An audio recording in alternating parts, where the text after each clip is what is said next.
같이 박수치며 찬양할 때 우리 주님 한 분만으로 우리 만족합니다. 이 마음을 다하여 주님을 찬양합시다.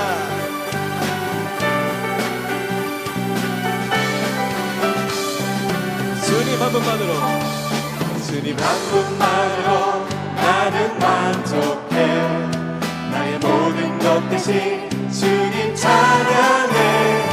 나의 영원한 생명 대신 예수님 목소리 높여 다시 한번 찬양합니다. 주님 한 분만으로, 주님 한 분만으로 나는 만족해. 나의 모든 것 대신 주님 찬양해. 나의 영원한 생명 대신 예수님 목소리 높여 찬양. 주님의 크신 주님의 크신 사랑 찬양해. 나의 힘과 능력이 되신 주 나의 모든 삶 변화되었네. 크신 주의 사랑 우리 주님의 크신 사랑을 다시 한번 찬양합시다.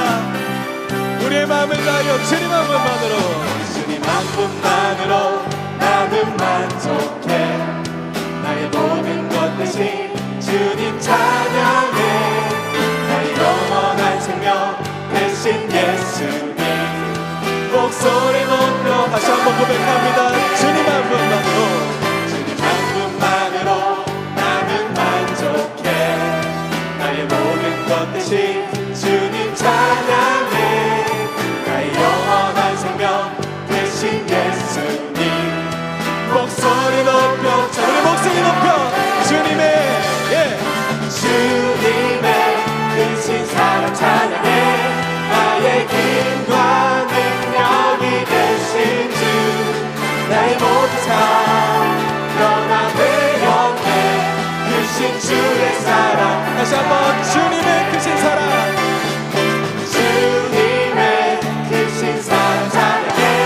나의 힘과 능력이 되신 주 나의 모든 삶 변화되었네.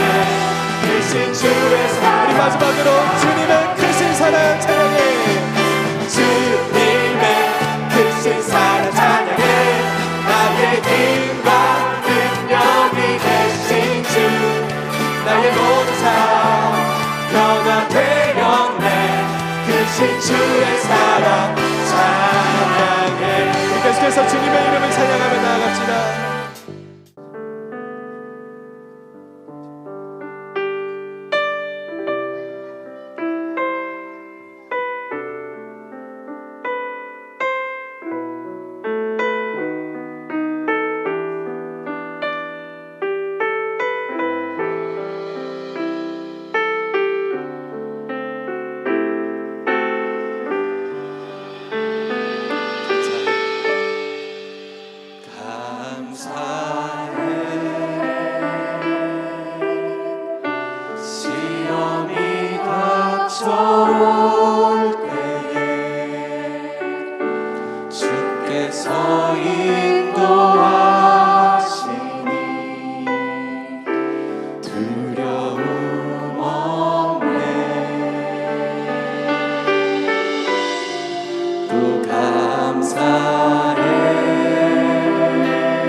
주님 지켜주시니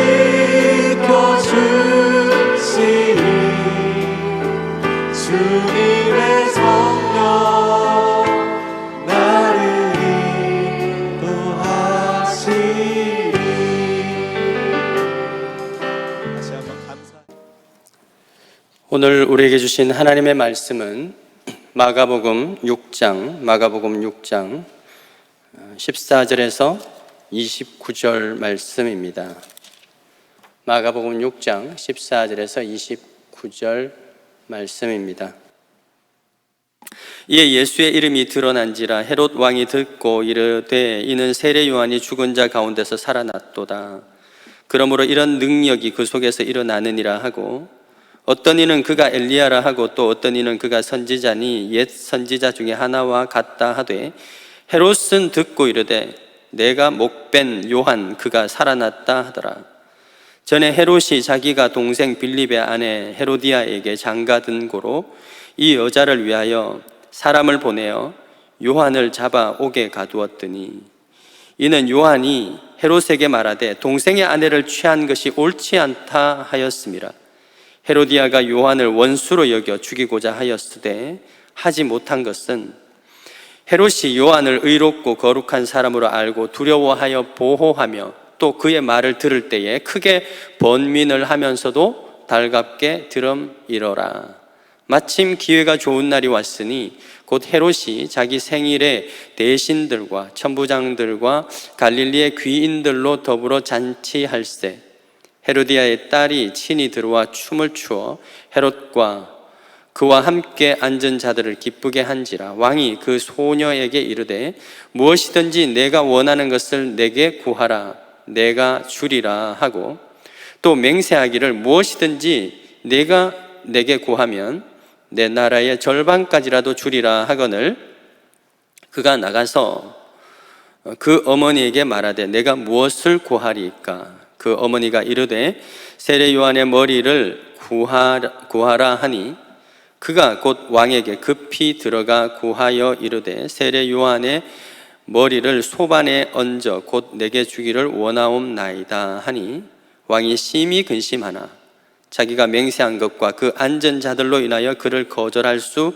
없는지라. 왕이 곧 시위병 하나를 보내어 요한의 머리를 가져오라 명하니, 그 사람이 나가 옥에서 요한을 목베어 그 머리를 소반에 얹어다가 소녀에게 주니, 소녀가 이것을 그 어머니에게 주니라. 요한의 제자들이 듣고 와서 시체를 가져다가 장사하니라.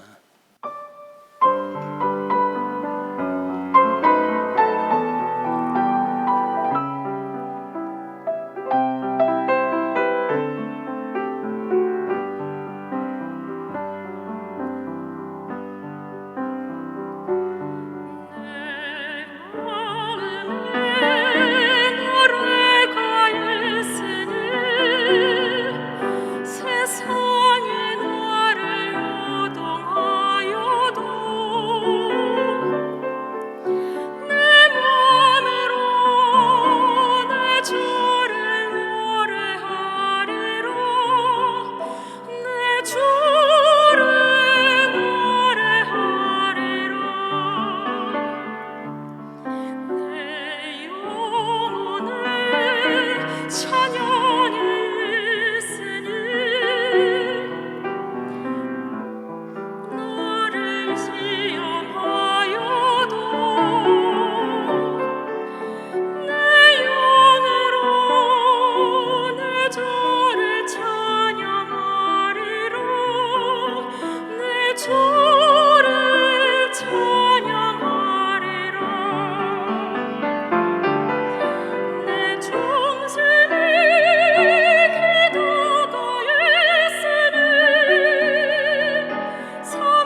하나님을 사랑하고 그 뜻대로 부르심을 입은 저와 여러분께는 모든 상황이, 모든 것이 합력해서 선을 이루신다라고 하는 이 약속의 믿음을 믿으심으로 이 뜨거운 광풍, 이 광풍의 시간을 감사함으로 이겨내는 우리 모든 성도님들을 또 가정될 수 있기를 주의 이름으로 축복합니다.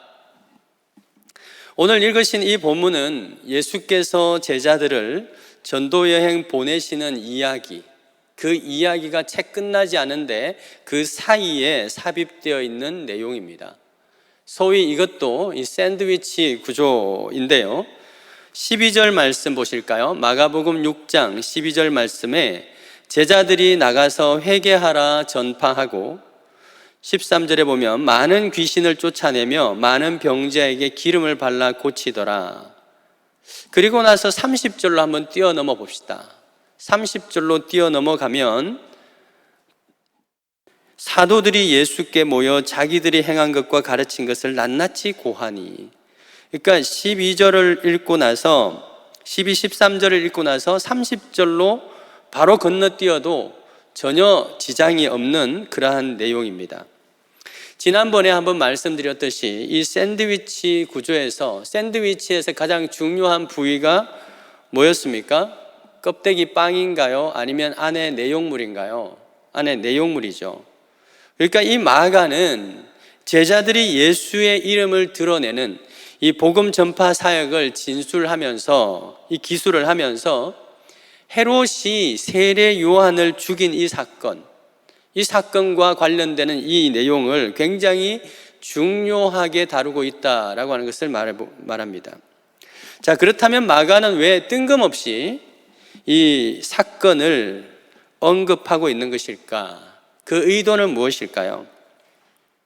그것은 예수 이름의 권세가, 예수 이름이 드러나는 곳에는 어떤 반응들과 어떤 일이 생기는가라고 하는 것을 독자들에게 알려주기 위해서입니다.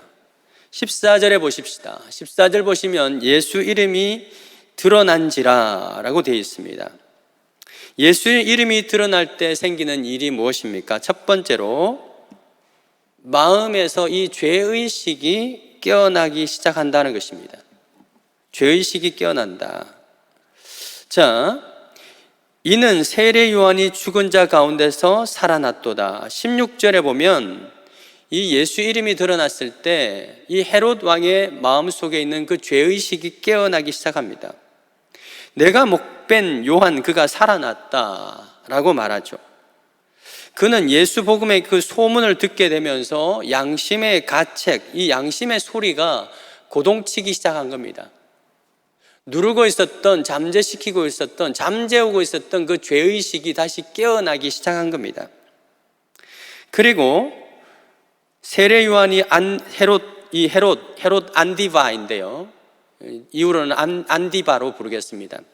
이 안디바에게 세례 요한이 살해된 그 경위가 17절부터 상세히 기록되고 있습니다. 그 내용을 보시면 정말 이 19금 에로 폭력물 영화를 방불케 하는 그런 내용물입니다. 전에 이 헤롯은 그의 이복 동생 헤롯 빌립이 있었는데요. 이 빌립의 아내가 있습니다. 아주 미모의 아내 헤로디아입니다. 이 안디바가 그 여인에게 그 사이가 또 조카예요. 이 여인이 조카입니다. 조카.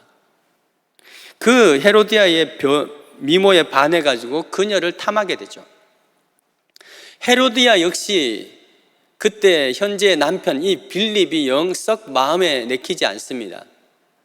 왜냐하면 이 빌립, 이 남편은 인간성이 참 좋아요. 요세푸스 기록에 보면 다른 형제들보다 훨씬 인간성이 좋습니다. 근데 이 형제라는 게 다 이복 형제들이에요. 이복 형제. 엄마가 달라요. 자, 근데 이 빌립이 인간성이 좋습니다. 그런데 권력에 대한 욕심이 없어요. 그러니까 인간성이 좋죠. 그에 비해서 이 헤롯 안디바는 권력에 대한 야망이 또 야욕이 있는 사람이었습니다. 그래서 이 헤로디아는 아무래도 1인자의 아내가 되고 싶은 마음이 있었겠죠. 그래서 기꺼이 그 남편 빌립을 버립니다. 그리고 헤롯 안디바와 결혼을 하게 되죠. 이것은 엄연히 레위기서 18장 16절과 또 레위기서 20장 21절에 적시되어 있는 이 근친 상간에 관한 율법을 위배한 죄였습니다.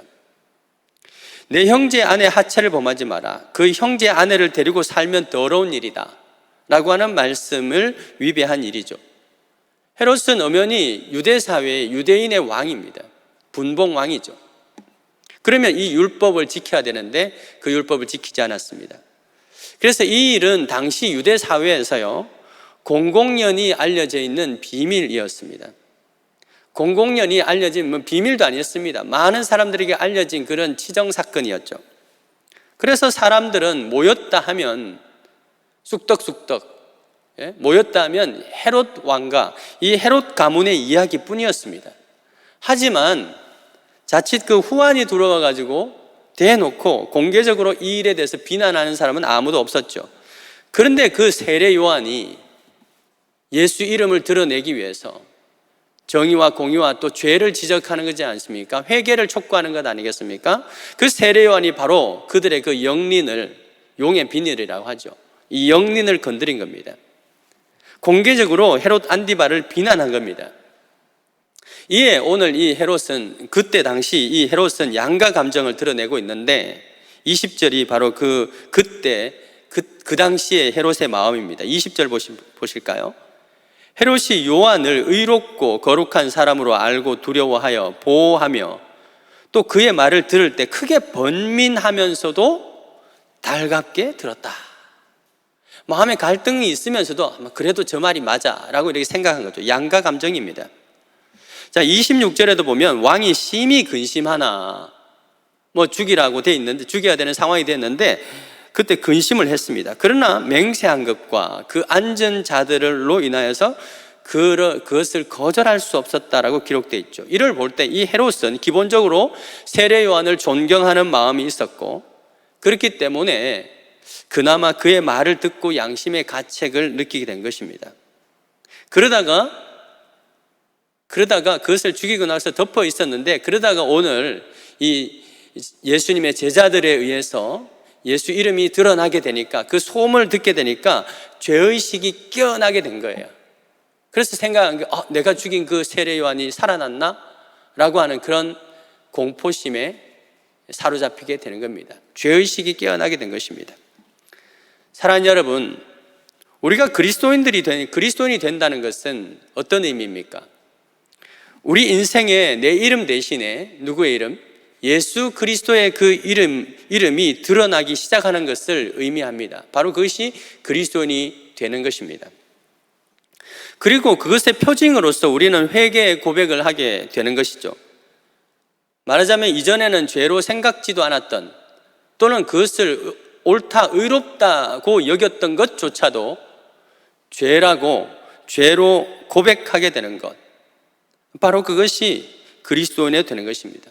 죄로 깨닫게 되는 것, 죄의식이, 잠자던 그 죄의식이 다시 깨어나게 되는 것, 바로 그것이 그리스도의 이름이 드러날 때 우리 마음속에 생기는 일이다라고 하는 것이죠. 여러분, 이것은 죄책감에 빠진다는 것이 아닙니다. 오히려 그 죄책감으로부터 자유케 하는 그 회개를 위해서 먼저 우리 안에 그 죄의식이 깨어나는 것입니다. 바로 그것이 그리스도 이름이 드러날 때 우리한테 생기는 첫 번째 사건인 것입니다. 자, 이는 반대로 생각을 해보면, 아직도 우리 가운데 죄를 죄로 깨닫지 못하고 있다고 한다면 그것은 예수 이름이 내 삶 속에서 아직 드러나지 않았다라는 것을 반증합니다. 또한 교회가 예수 이름이 드러나는 교회라고 한다면 그곳에 죄 고백이 있고 각종 그 죄로 인한 그 병폐들 있지 않습니까? 그런 것들이 치유되는 사건이 일어나야 되는데, 그렇지 않다라고 한다면 그 교회는 예수 이름이 드러나는 교회가 아닐 가능성이 있다라고 하는 그러한 의심을 해볼 필요가 있습니다. 사랑하는 여러분, 예수 이름이 온전히 드러나서 우리가 예수 이름 앞에 무릎 꿇고 나와 회개하는 일이 자주 일어나는 진정한 교회가 되기를 주의 이름으로 축원드립니다. 그런가 하면 예수 이름이 드러날 때 정반대의 일도 생깁니다. 두 번째 일이죠. 정반대 일도 생깁니다. 죄의식이 깨어날 뿐만 아니라 죄악의 기운도 동시에 깨어난다라고 하는 것입니다. 잠재되었던 그 죄악의 기운이 깨어나는 것입니다. 예수께서 복음을 선포했을 때 죄의식이 깨어나서 회개하고 주님께로 돌아온 사람이 있는가 하면, 한편으로는 죄악이 더 거세게 발악을 해서 이를 갈며 달려들었던 사람들도 있었죠. 자, 오늘 이 사건에도 보면 헤롯과 달리, 헤롯과 세례요한의 그 말에 헤롯과 달리 그의 아내 이 헤로디아는 어땠습니까? 세례요한을 통해서 예수 이름이 드러나게 되자 강한 죄악을, 그녀 속에 있던 그 강한 죄악이 드러나기 시작했습니다. 그녀 안에 잠자고 있던 그 살인적 죄악이 깨어나게 된 것입니다. 헤로디아는 당대 유명한 악녀였습니다. 그녀는 자기가 원하는 것은 반드시 가져야 직성이 풀리는 그런 탐욕적인 인물이었죠. 그래서 그녀는 자기를 비난하는 이 세례요한에게 앙심을 품고 그를 죽일 기회를 노리고 있었죠. 21절에 보시면 헤로디아는 헤롯의 생일날을 좋은 기회로 삼았습니다.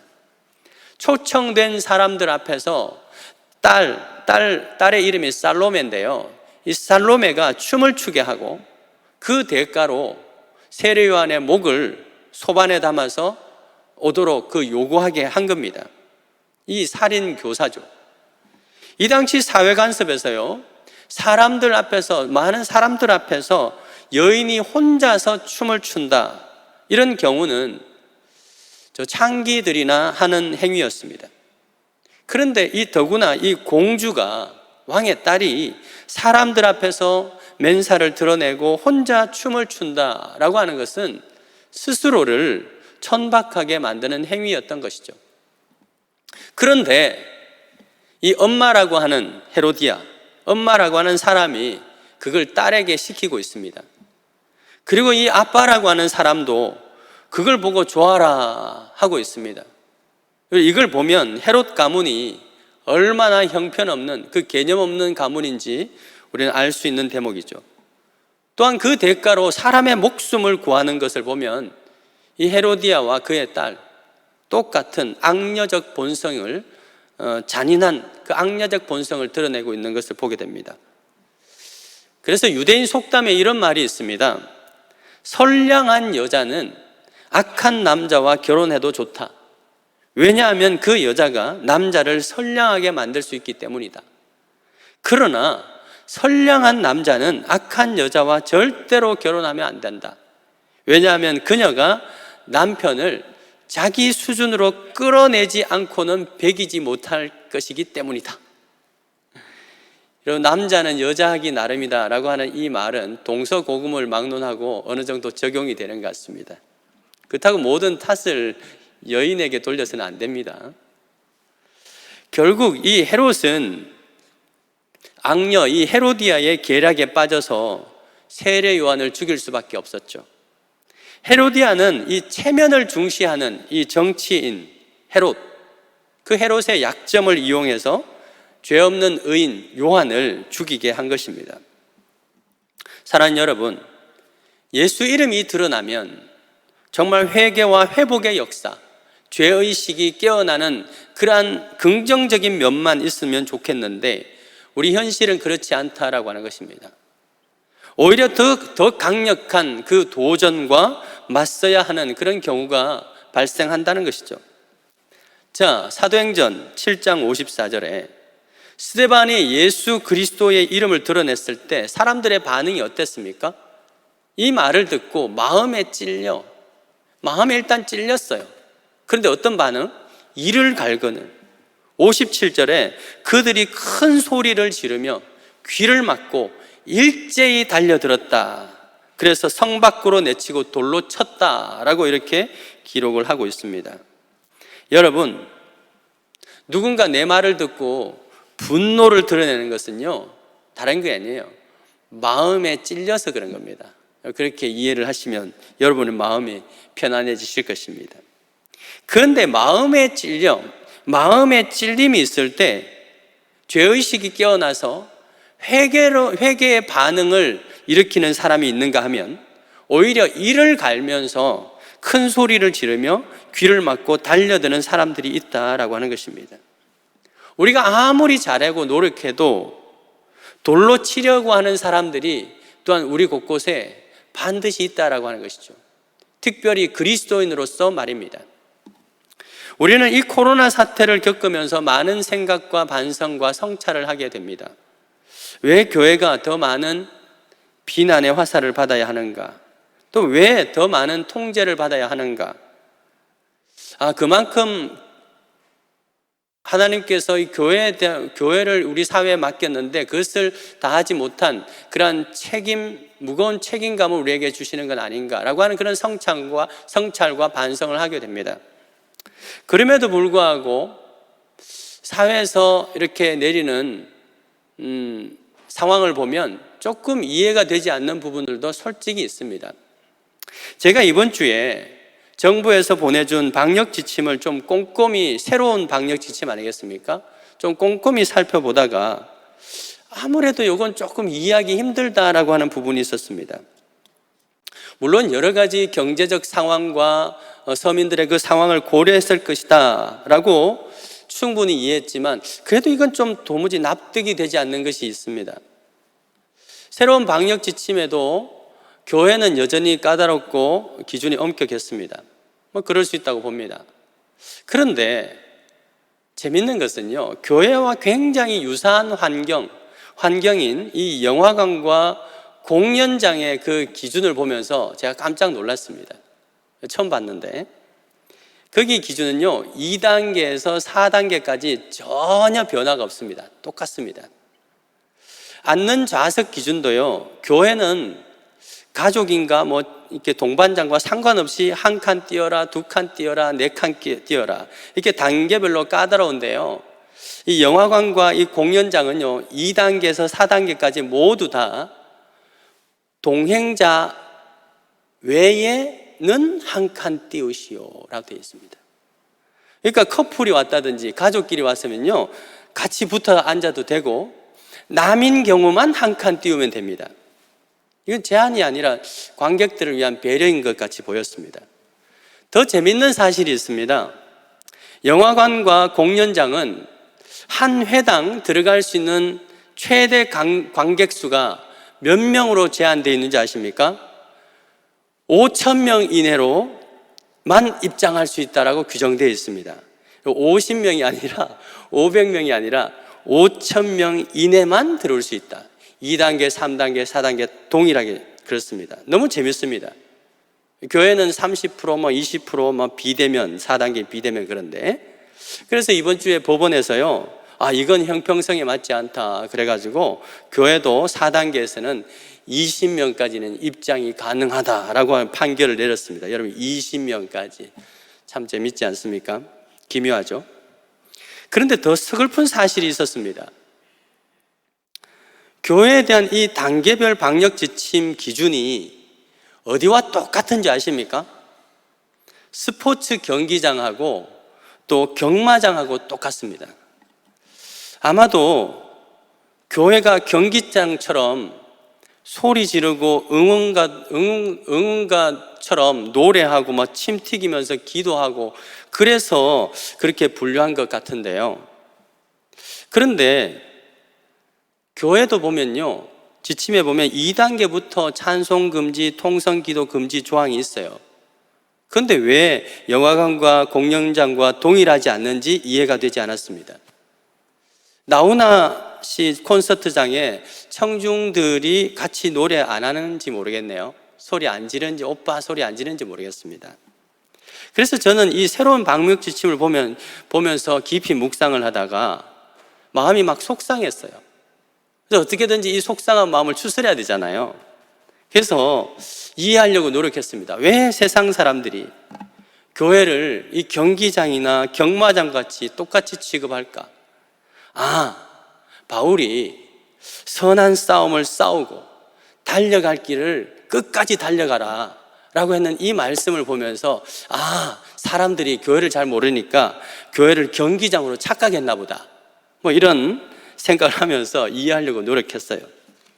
그러다가 문득 하나님께서 저로 하여금 깨닫게 하신 말씀이 있습니다. 그리고 나서 저는 겸허하게 이 지침을 수용해야 된다라고 이렇게 받아들이게 되었는데요. 하나님께서 깨닫게 하신 것은 뭐냐? 그동안 교회가 보여준 이미지가 뭐였냐 하는 것입니다. 그동안 대사회적으로 많은 교회들이 보여준 그 이미지, 그것은 만나기만 하면 싸우는 곳이라고 하는 것이었죠. 만나면 싸우니까 아예 자리를 띄워가지고 접근 금지 가처분을 내렸다. 교회들이 예수님의 이름은 드러내지 않고 자기 이름만 드러내려고 침을 튀기면서 목소리를 높이는 사람들이 많으니까 마치 교회를 이종 격투기장처럼, 경마장처럼 여기나 보다 하는 것이었죠. 이런 하나님의 음성을 듣고 깨달음을 주셔서 저는 다시 기도하게 되었습니다. 하나님, 앞으로 우리 교회만큼은 절대로 싸우지 아니하고 빛처럼 소리 없이 세상을 밝히고 소금처럼 소리 없이 세상을 변화시키는 그런 진정한 교회가 되겠습니다. 아멘. 사랑하는 여러분, 불공평하다, 형평성에 어긋난다 말하기 전에 그런 취급을 받게 한 우리 자신을 돌아보고 회개하는 것이 예수 이름이 드러나는 그런 교회의 모습인 줄 믿습니다. 그런데 여러분, 이렇게 해서 우리가 진짜 회개하고 빛과 소금의 역할을 잘 감당을 하면, 예수 이름이 드러나는 교회로 변화되면 세상이 우리를 존경하고 칭찬해 줄까요? 물론 지금보다 훨씬 우호적일 겁니다. 하지만 반대로 그럴수록 죄악의 세력은 더 거세게 교회를 공격하고 돌을 던지려 할 것입니다. 마치 여호와의 권능을 드러낸 선지자 그 엘리야를 죽이려 했던 그 이세벨, 그리고 오늘 이 신약의 엘리야, 이 세례 요한을 죽이기 위해서 기회만 엿보고 마침내 그를 죽인 이 헤로디아처럼 말입니다. 사랑하는 여러분, 그렇다면 우리는 어떻게 해야 할까요? 예수 이름 드러내지 않고 그냥 아무도 내가 크리스찬인 줄 모르게 하라, 소위 이순신 크리스찬이라고 하는데요, 내가 크리스찬인 줄 모르게 하라, 그렇게 사는 것이 지혜로운 신앙생활인가 하는 것입니다. 이에 대해서 우리는 사도 요한, 세례 요한이 아니고 사도 요한을 통해서 그 대답을 얻을 수 있을 것입니다. 요한 1서 3장 13절 우리 다 같이 한번 읽어볼까요? 시작. 형제들아, 세상이 너희를 미워하여도 이상히 여기지 말라. 18절을 한번 다시 읽어보십시다. 시작. 자녀들아, 우리가 말과 혀로만 사랑하지 말고 행함과 진실함으로 하자. 이로써 우리가 진리에 속한 줄 알고 또한 우리의 마음을 주 앞에 굳세게 하니라. 여러분, 예수 이름이 드러날 때 생기는 일이 오히려 더 미움을 받고 억울할 때도 있을 것입니다. 하지만 그럴수록 우리는 그런 상황을 하기 좋은 날로 만들어야 될까요?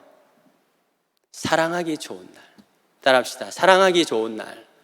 사랑하기 좋은 날이 되기를 바라는 것입니다.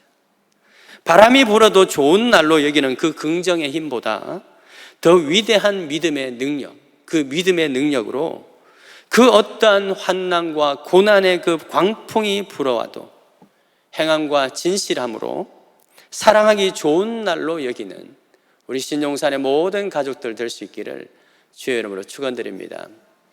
이럴수록 더 지혜로운 방법으로 셀원들을 만나고, 이럴수록 더 간절히 기도하는 카타콤 공동체가 되기를 축원드립니다.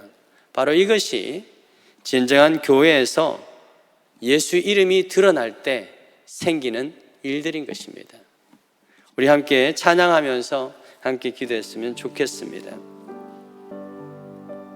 우리의 삶 가운데서 예수 이름이 드러나기를 소망합니다.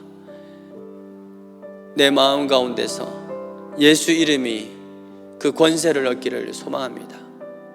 우리 가정에서 그 어떤 사람의 이름보다 예수 이름이 더 크게 들리기를 원합니다.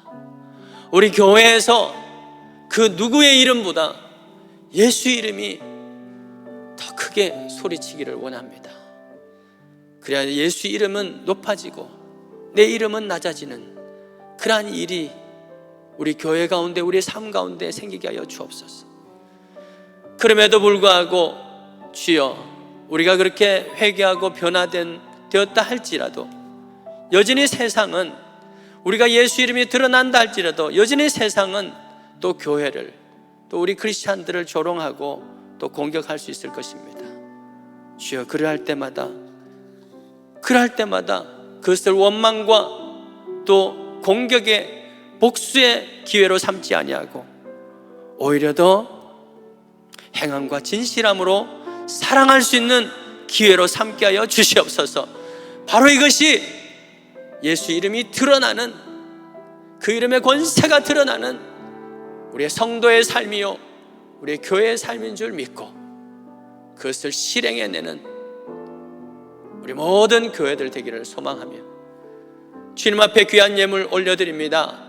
어려운 상황에도 불구하고, 제한된 상황에도 불구하고, 그럼에도 불구하고 더 하나님 앞에 우리의 믿음이 있음을, 예수 이름의 권세가 있음을 드러내는 그러한 기회로 삼기를 원하며 이 드려진 모든 것들을 통하여서 정말 세상을 구원하는 또 치유하는 일에 사용되게 하여 주옵소서. 드려진 모든 손길들 위해 하나님께서 부어주시는 은혜가 더욱더 풍성하기를 소망하며 모든 말씀 예수 그리스도의 이름으로 기도드립니다. 아멘. 우리 주 예수 그리스도의 은혜와 하나님 아버지의 한없으신 그 사랑과 지금도 우리에게 능력 주셔서 이 광풍을 오히려 더 빨리 가게 하는 것으로, 그러한 기회로 삼고 믿음의 능력으로 이 모든 상황들을 돌파해내기로 결단하고 그러기를 소망하는 그러한 힘을 주시는 성령님의 위로고통 충만하심의 은혜가 정말 이 상황 가운데서도 믿음으로 이기며 또한 예수 그리스도의 이름의 능력이 드러나는 삶을 살기로 결단하고 소망하는 우리 모든 믿음의 권속들 무리와 그 자녀들 위해, 일터 위에, 세계 선교 그 현장 가운데 또 방역을 위해서 수고하는 모든 분들 위해 영원토록 함께 있을지어다. 아멘.